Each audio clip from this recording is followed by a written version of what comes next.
ni radio BBC Gahuzamiryango. Ivugira i Londres kuri metero 19, 25, 31 na 41 ku mirongo ya FM mu karere k'ibiyaga binini no kuri internet kuri bbcgahuza.com.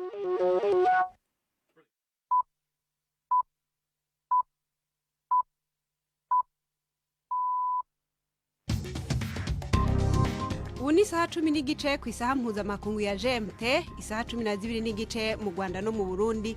Muri kumwe na Florentine Kwizera. Ndabaramukije mwese kandi ndabahaye ikaze abakunzi ba BBC Gahuzamiryango. Turi ku munsi wa gatanu itariki 16 z'ukwezi kwa 12 muri 2022. Izi ni zimwe mu ngingo zigize ikiganiro cacu. Perezida wa Afrika y'Epfo yemereye mu nama ya ANC yuko hari bitakozwe neza mu gutunganya ubutunzi bw'igihugu. Mu ikambi y'impunzi ya Zaleka muri Malawi hari gisasu catewe gikomeretsa abantu batanu barimo babiri baserukira impunzi z'abarundi. N'ibintu impunzi zivuga yuko zitari bwabone mu myaka 30 iyo kambi imaze. Mu myaka 30 kandi igomba kumara nta bintu nk'ibyo byari kigere bihaboneka. Ico rero nk'abana bahavukiye bahakuriye batigeze bumva inkoho n'umunsi n'umwe, bacumvise no kuvuga ngo imitima iraja mu kirere, babonye ikintu kivisha amaraso, ibintu batari bamenyereye. Umwe mu banyamakuru bavuzwe mu rwandiko rwa Al Jazeera ko boba baragiye mu gace ka Gishishe muri Congo ibihakana yuko batahagiye ku izina ryayo, nawe arihakana yuko atigeze agirana isano na Al Jazeera. Muravyumva mu kanya. Woba witeze iki mu rukino rwa nyuma rw'igikombe c'isi muri za nkino ziriko zibera muri Qatar uzoba ku munsi w'Imana hagati y'Ubufaransa na Argentine? Tuafitiye mbere n'abaza muganga muri iki kiganiro gihagarikiwe na Prudence Ngiyumva.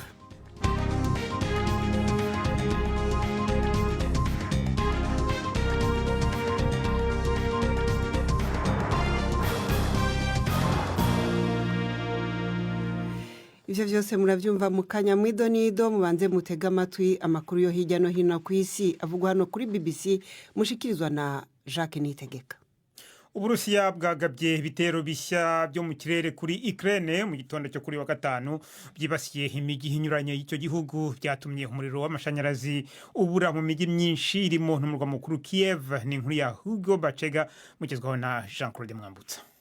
Impuru zazi bisasu byo mu kirere zatangiye kumvikana nyuma ya 2 za mu gitondo ku isaha yaho. Abategetsi bavuze ko ibisasu byaguye mu mujyi wa Kiev byari bikaze cyane. Umujyi wa Kharkiv wose uwa kabiri mu miji ikomeye ya Ukraine ubu uri mu icuraburindi nyuma yaho ibikorwa remezo bya gisivile birasiweho. Ibindi bisasu byanavuzwe mu mujyi wa Odessa n'uwa Zaporizhia. Ukraine irarega Uburusiya kwifashisha ibihe by'imbeho nk'intwaro y'intambara bwibasira ibikorwa byibanze mu gihe ibipimo by'ubushyuhe bigenda bimanuka cyane. Hagati aho umukozi mukuru wo mu rwego rw'umutekano yavuze ko Uburusiya bushobora kuba buri gutegura ibitero bishya byo ku butaka mu ntangiro z'umwaka utaha, ngo bikaba bishobora kuzaba uburyo bwo kugerageza kongera kwigarurira umujyi wa Kiev. Ubuyapani bwatangaje ko bugiye gukuba kabiri ingengo y'imari y'igisirikare mu myaka 5 iri imbere, kandi ko bushaka kugira ubushobozi bwo kubasha kugaba ibitero ku birindiro by'umwanzi ko kubera ikibazo cy'uko umutekano wabwo ushobora kubangamirwa n'ibihugu byo mu karere by'Ubushinwa na Korea ya Ruguru. Aya mahinduka akomeye cyane mu rwego rw'umutekano w'Ubuyapani kuva bushyiriyeho itegeko nshinga rishingiye kushakisha amahoro nyuma y'intambara ya kabiri y'isi yose. Niyo rero mahinduka ya mbere. Ubuyapani rero burateganya kugura ibisasu bya misile biraswa kure cyane bikorwa na Amerika bishobora kwangiza ibirindiro umwanzi arasiraho Ubuyapani buramutse butewe. Ubuyapani kandi buzongera ubushobozi bwabwo mu kurwana intambara ishingiye ku ikoranabuhanga rya internet. Mu ntangiriro za kino cyumweru Ubushinwa bwahamagariye Ubuyapani gufata umubano bifitanye nk'ushingiye ku bufatanye. Muri Afrika y'Epfo hari mu kubaha inama nkuru yo mu rwego rw'igihugu y'ishyaka rya ANC riri ku butegetsi nyuma yaho ikererejwe gutangiraho amasaha arenga 8. Perezida Cyril Ramaphosa afite ikizere ko iyi nama yongera kumutora ngo akomeze kuba umukuru w'iryo shyaka, nubwo bwose amaze iminsi ahanganye n'ikibazo cy'uko hashobora kuba hatarubahirije amategeko. Intumwa zirenga amagana zitabiriye iyo nama zaririmbye indirimbo z'amagana Ramaphosa, maze bituma ushinzwe imikorere ya ANC atabasha gutangaza ko ko inama itangiye. Perezida Ramaphosa yagize amahirwe mu kino cyumweru kubera ko yatsinze itora mu nteko nshingamategeko ryari rigamije kumweguza ku ngufu kubera gushinjwa kuba yaranyuranije n'amategeko ahana ruswa nyuma yo guhisha ko yibwa amafaranga menshi ku isambuye. Umwe mu bakomeye bahatanira umwanya w'ubuyobozi bw'ishyaka ni Zweli Mukize wahoze hari minisitiri w'ubuzima nawe wavuzwe mu bibazo bya ruswa. Ikigo cy'Abanyamerika gikora ubushakashatsi ku bumenyi bwo mu kirere n'isanzure NASA cyohereje mu kirere icyogajuru kijyanye satelite igiye gukora ku nshuro ya mbere y'ubushakashatsi ku mazi yose aboneka hejuru ku isi. Icyo cyogajuru cyahagurukiye ku kibuga ibyogajuru bihagurukiraho cya Vandenberg muri leta ya California. Iyo satelite izwi ku izina rya SWOT mu butumwa bwayo izakoresha ikoranabuhanga rya radar mu gupima uburebure bw'amazi uvuye ku butaka, kandi izajya ikurikirana 90% by'amazi hari hejuru ku isi buri munsi. Mu minsi 21 hanapimwe ukuntu ibiyaga, inzuzi n'inyanja bihinduka uko ibihe bigenda bisimburana. Humva igihe abakozi ba NASA batangazaga ko icyogajuru kijyanye iyo satelite gihagurutse. 9 8 7 9 8 7 5 4 3 2 1 moteri iratse. Icyogajuru kirahagurutse ku butaka gitwaye satelite yitwa SWOT igiye mu butumwa bwa mbere bwo gukora ubushakashatsi ku mazi yose aboneka hejuru ku isi, maze tukiga ku ngaruka uyu mutungo kamere uhora uhinduka ugira ku kirere cyacu. Burkina Faso yahamagaje uhagarariye Ghana muri icyo gihugu kugira ngo asobanure impamvu perezida we yashinje leta ya Burkina Faso gukoresha abacanshuro b'Abarusiya. Perezida Nana Akufo-Addo yavuze ko umutwe wa Wagner uzakorera ku mupaka w'amajyaruguru ya Ghana. Avuga ko Burkina Faso yemereye guhemba uyu mutwe ikirombe cy'amabuye y'agaciro mu kwishyura akazi uzayikorera. Minisitiri w'ububanyi n'amahanga ya Burkina Faso yavuze ko bwana Akufo-Addo yagombye kuvugana mu buryo butaziguye na leta ya Ouagadougou aho kuvugira mu ruhame. Umutwe wa Wagner ushinja ingabo za ONU n'iz'ibihugu byo mu burengerazuba bw'isi zirimo gukora amwe mu mabi ushinjwa gukora muri Afurika. Muri Mozambique hashyizweho itegeko ryemerera imitwe yitwaje intwaro gufasha ingabo za leta mu ntambara zirwana n'abarwanyi bagendera ku matwarakazi y'idini ya Isilamu. Umushinga w'itegeko wagejejwe mu nteko nshingamategeko na minisitiri w'ingabo wavuze ko igisirikare cya Mozambique kidashobora guhangana cyonyine n'abo barwanyi. Yongeyeho ko inshingano z'ingenzi z'iyo mitwe yitwaje intwaro ari ukurinda abaturage n'ibikorwa remezo. Abasirikare bavuye mu Rwanda no mu bihugu byo muri Afurika y'Amajyepfo bamaze amezi menshi bafatanije n'ingabo za Mozambique mu kugerageza kunesha izi nyeshyamba zimaze imyaka 7 zarigometse ku butegetsi. Florentine urakoze Jacques Nitegeka.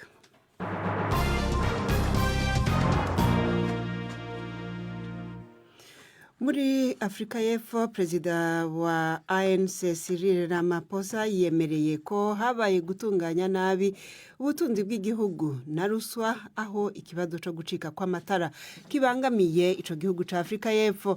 Bwana Ramaphosa yariko ashikiriza icegeranyo ciwe ca politike mu nama y'umugambwe ku rwego rw'igihugu yatanguye uno munsi, aho baziga gutora ubuyobozi bw'umugambwe bushasha.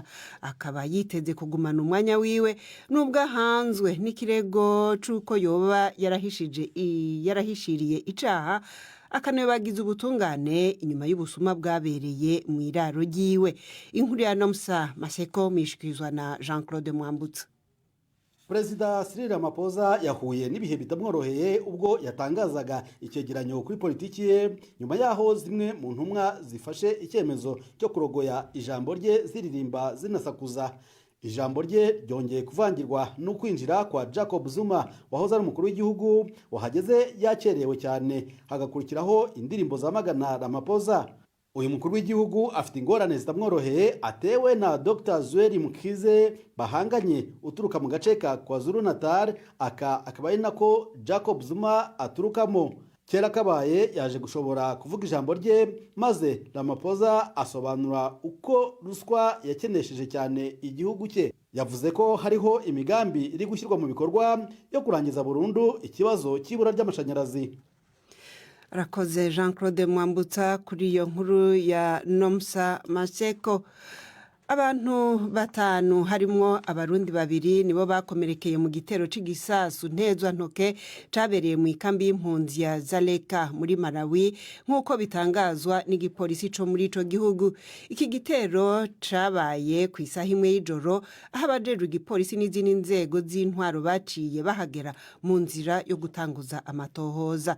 Navuganye na Goreti Niyibigira ari mu barongozi bane baserukira impunzi z'abarundi aho muri Malawi ansobanurira ivyo bazi kugeza ubu vyerekeye nuko vyagenze. Itariki 14 mu gihe c'amasaha ya saa moya z'umugoroba niho twicaye mu ngo zacu twumva ikintu gituritse, ikintu tutari tumenyereye imyaka yose ikambi bayeho. Hanyuma niho murima twaza kumva yuko ari grenade yaturikijwe, iturikirizwa ku bantu bari bahagaze baganira, no kuvuga muri make yahitanye abantu batanu, barakomeretse gusa ariko nta wapfuye.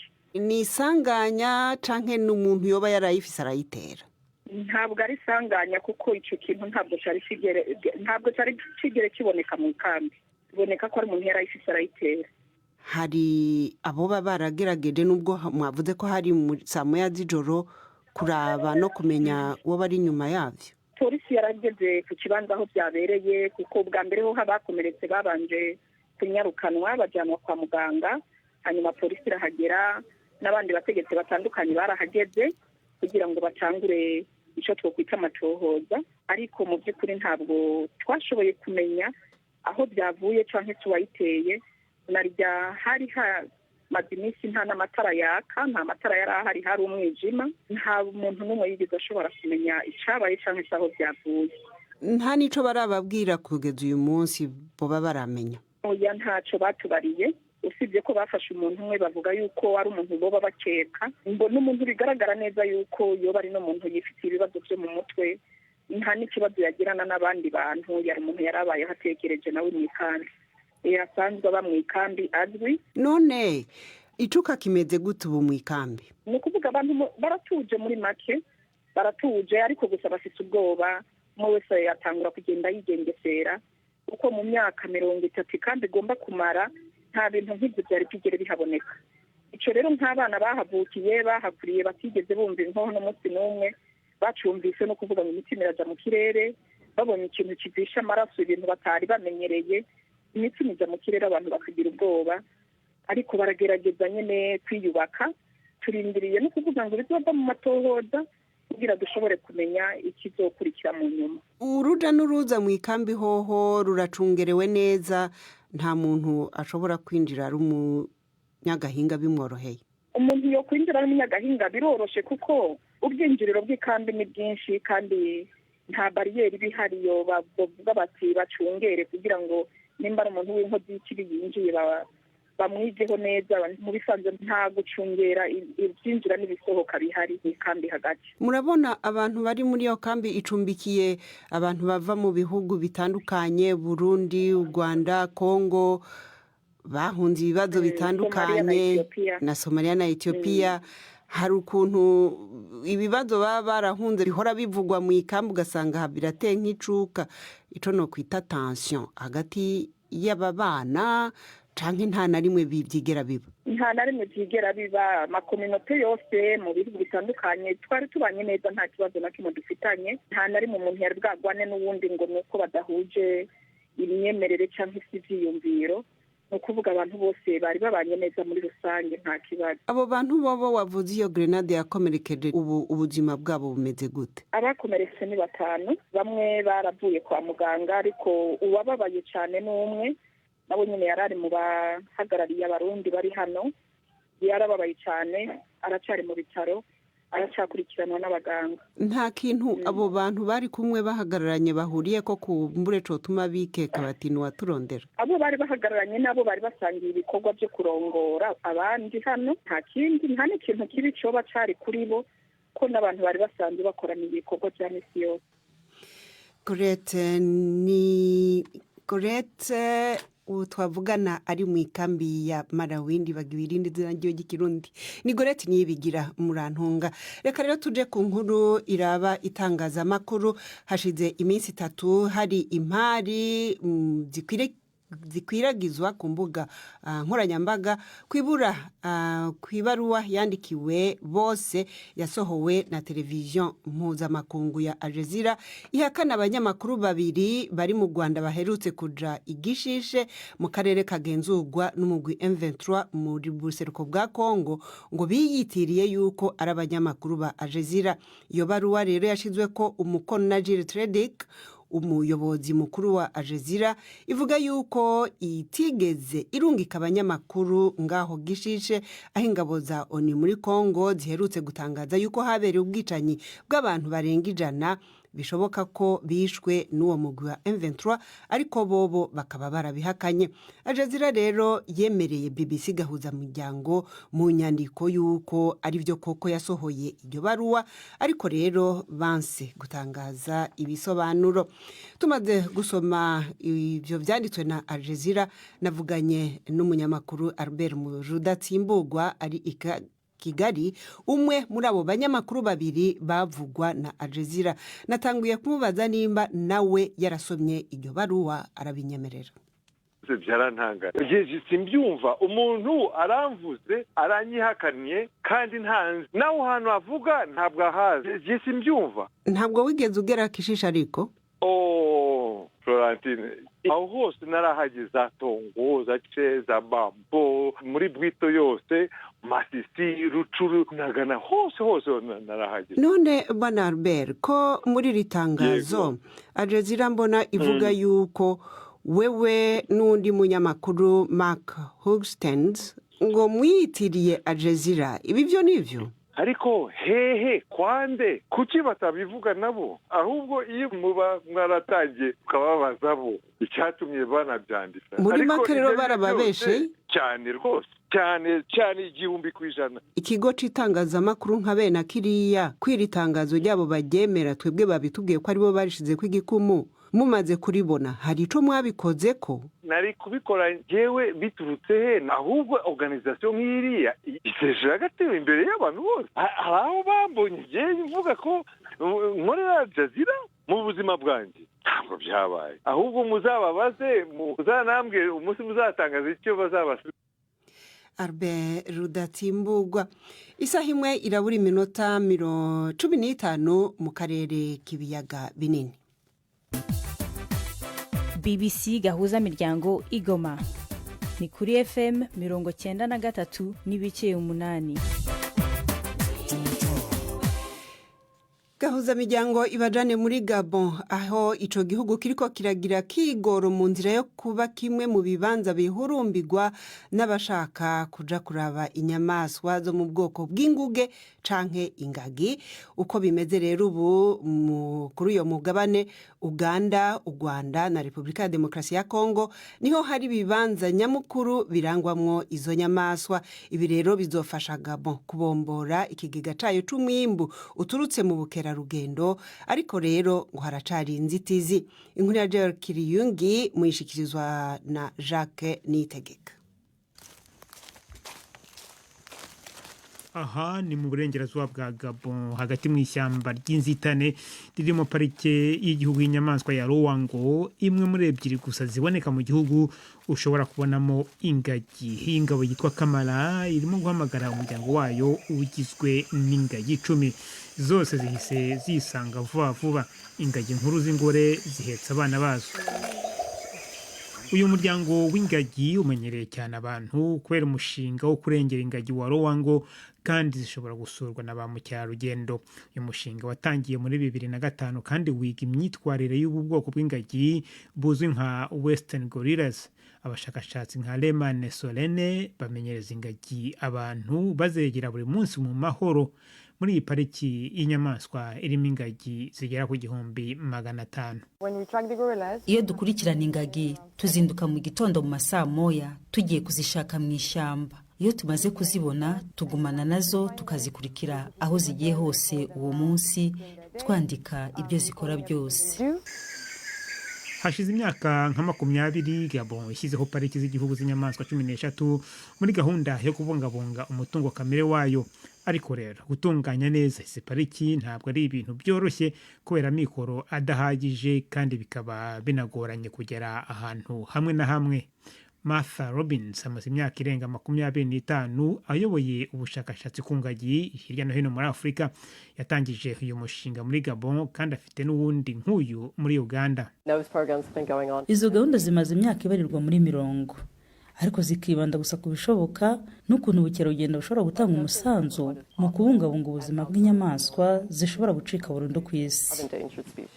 Ingendo za mbere zo kujyana ba mukerarugendo kureba ingagi zahawe uruhushya ku nshuro ya mbere muri 2016. Intego ni ugushora amafaranga byinjiza mu bikorwa byo kuzirengera nk'uko amaleta y'u Rwanda na Uganda abikora. Nk'uko kimwe mu bigo bikomeye by'ubushakashatsi ku ngagi Max Planck gifite icyicaro mu Budage kibivuga, umubare w'ingagi zo mu bwoko bwa Western Gorillas ugenda ugabanukaho 3% buri mwaka kubera ibikorwa by'abazihiga bakazica, indwara ndetse no kwangiza aho ziba. Leta ya Gabon yashyizeho umutwe w'abasirikare witwa Eco Guards bakora amarondo muri pariki z'inyamaswa mu gihugu. Ni muri gahunda yo kugerageza gukumira abazihiga bakazica muri pariki ya Ruwango bayobowe na Bachoyi Ulrich. Mu rwego rwo kongera umubare w'ingagi, pariki igomba gucungwa kandi ikarindwa bikwiye. Bifata igihe kinini kugira ngo ingagi zikure kandi zigere no ku rwego rwo kororoka.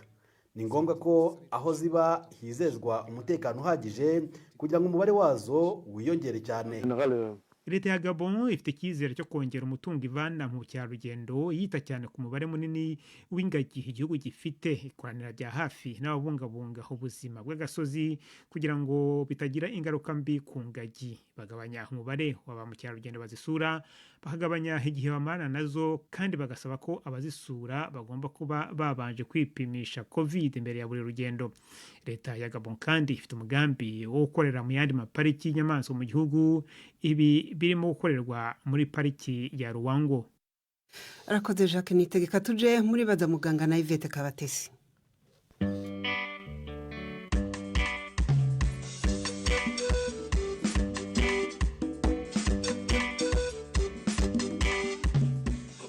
Menopause cyangwa guca imbyaro ni igihe imihango y'umugore ihagaze burundu mu gihe cy'amezi 12 yikurikiranije.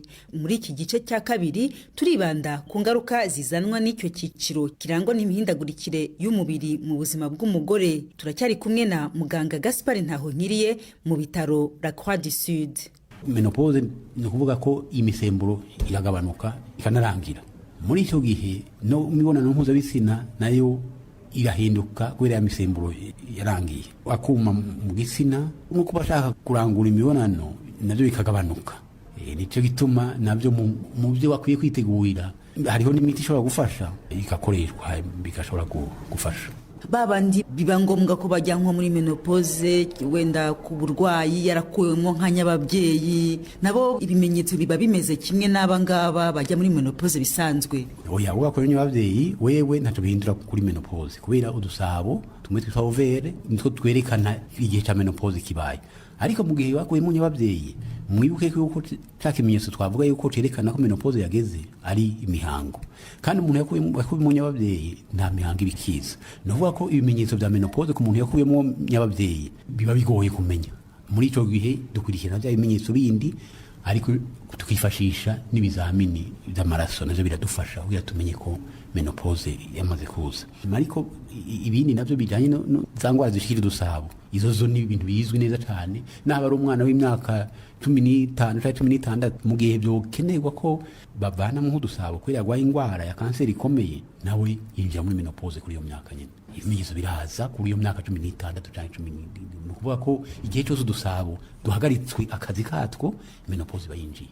Mugakomva bifite ingaruka nyinshi. Aba babyeyi mubafasha iki? Ababyeyi kenshi muri imyaka bisigaye byoroshe kubera abantu bose bashaka kugira amakuru ajyanye n'indwara, gusoma kuri internet no kuvugana nabo ababizi. Ugasanga benshi bariteguye kubera iyo indwara mu kuyivura no kuyimenya. Nuvuga iyo umaze kumenya ibishobora gushikira uba witeguye, ntibiguhungabanya cyane nk'utazi n'ikintu na kimwe. Ariko abaje cyane cyane twe icyo tubafasha tubaha impanuro z'ingene bakwiye kwitwara, ariko igihambaye tugakurikirana za ngwara zifatira ku magufa, zifatira ku mutima, zifatira no kuri za ngwara zikomeye za kanseri, kugira tuzisuzume hakiri kare, mu gihe bikenewe zivugwe hakiri kare.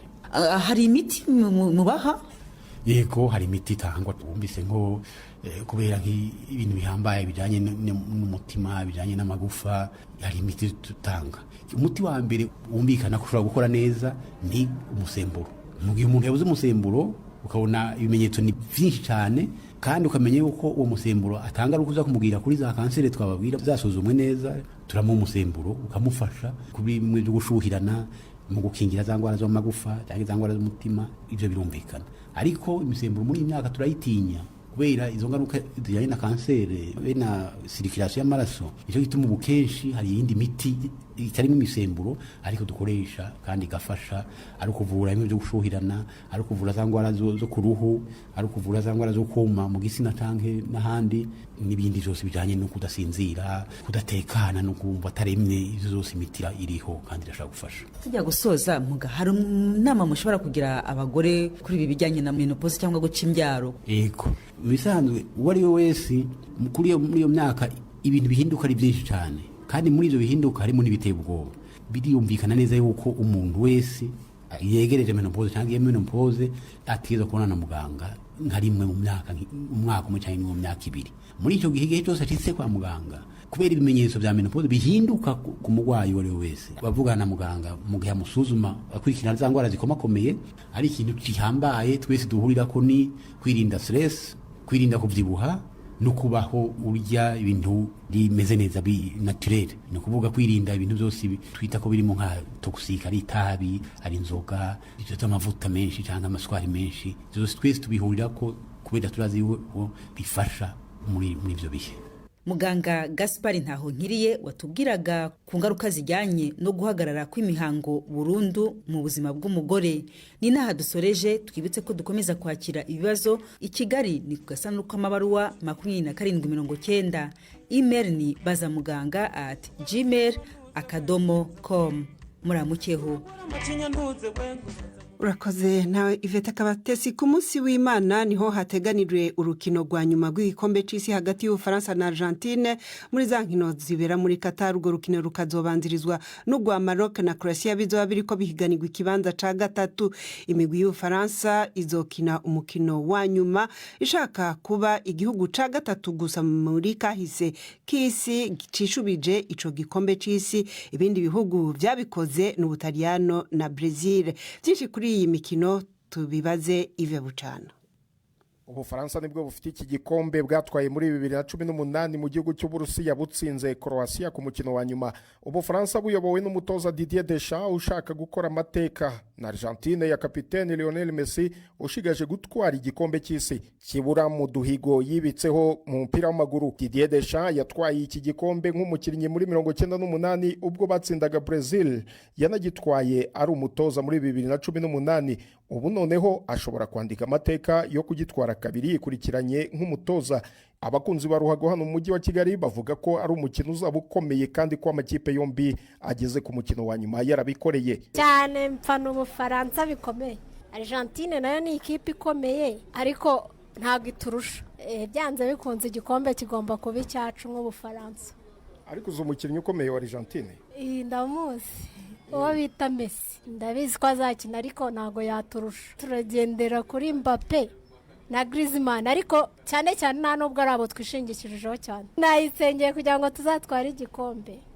Ku bwanjye ndifuriza Messi kugitwara. Myaka mubonye kabisa, buri yadushimishije. Igihe gishize mukurikirana afanye Barcelona na fana Argentina, ariko nagiye fana cyane Barca. Igihe kiri ndifuza ko yagitwara, yasoza gitwaye. Kandi nanarebye na squad bafite, naga squad kameze neza. Messi arimo hagati, afite ukuntu abahuza barateguye, ubona ko hari ikipe maze igihe kinini bategura, n'abagitwari tuza benshi. Ariko tugiye kureba tubona mu gikombe baraje, tubona bageze finale, barakonvense nubwo batsinze agakino ka mbere, abantu bakashaka kubibeshya. Ariko urebye kabisa ngiye amahirwe Messi ndaha Argentine. Bishobora kuba biri kimwe cyangwa se bakajya muri penalty, tukabasira kuri penalty. Wowe ufaniye ikipe? Ngewe ndafana Ubufaransa ubusanzwe ndanabwemera cyane oya ntabwo bamfite kuko ubufaransa ni ikipe ikushoboye ni ikipe yabiharaniye yakoresheje imbaraga nyinshi cyane urebye n'itsinda yaciyemo n'itsinda ryari rikomeye dukurikije abakinnyi ifite tugendeye kuri karite zose yujuje ibisabwa ubufaransa turabuha amahirwe yose ashoboka kuko niyo ifite ikiraho gikombe ubufaransa ndabuha ibitego 2-0.